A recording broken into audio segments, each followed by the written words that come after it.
Viernes, 12 de abril de 2024. Materia mercantil.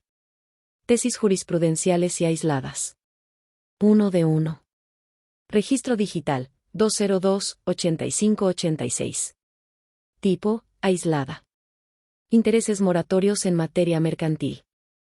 Cuando en un juicio se embarga el salario de la demandada para garantizar el pago de la deuda reclamada, ante la falta de señalamiento de algún bien mueble o inmueble, existe la presunción sobre su vulnerabilidad, por lo que deben reducirse al porcentaje mínimo pagable. Legislación del Estado de Guerrero.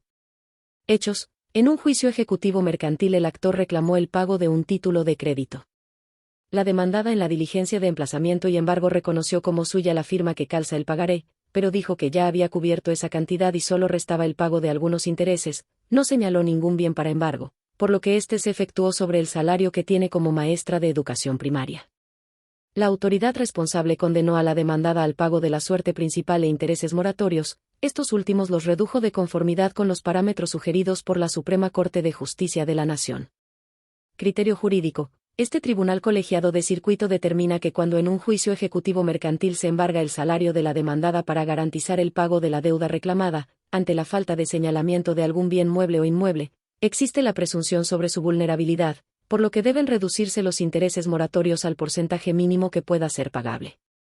Justificación: lo anterior, porque si bien la primera sala de la Suprema Corte de Justicia de la Nación, en la tesis de jurisprudencia 1A/J 47/2014, décima, estableció una serie de parámetros que sirven de guía para evaluar objetivamente el carácter notoriamente excesivo de una tasa de los intereses y así poder reducirlos, lo cierto es que esos parámetros no son un catálogo exhaustivo ni inmutable, sino un grupo de guías enunciadas ejemplificativamente, cuyo número y combinación pueden variar de acuerdo con las particularidades de cada caso. Es por ello que en los casos en que se embargue el salario de la demandada para cubrir la deuda reclamada, por la falta de señalamiento de algún bien que sirva para responder por la deuda, ante la presunción de vulnerabilidad, los intereses moratorios deben reducirse al porcentaje mínimo pagable, sirviendo de parámetro para esa reducción el artículo 2311 del Código Civil del Estado Libre y Soberano de Guerrero número 358, que establece un interés legal del 12%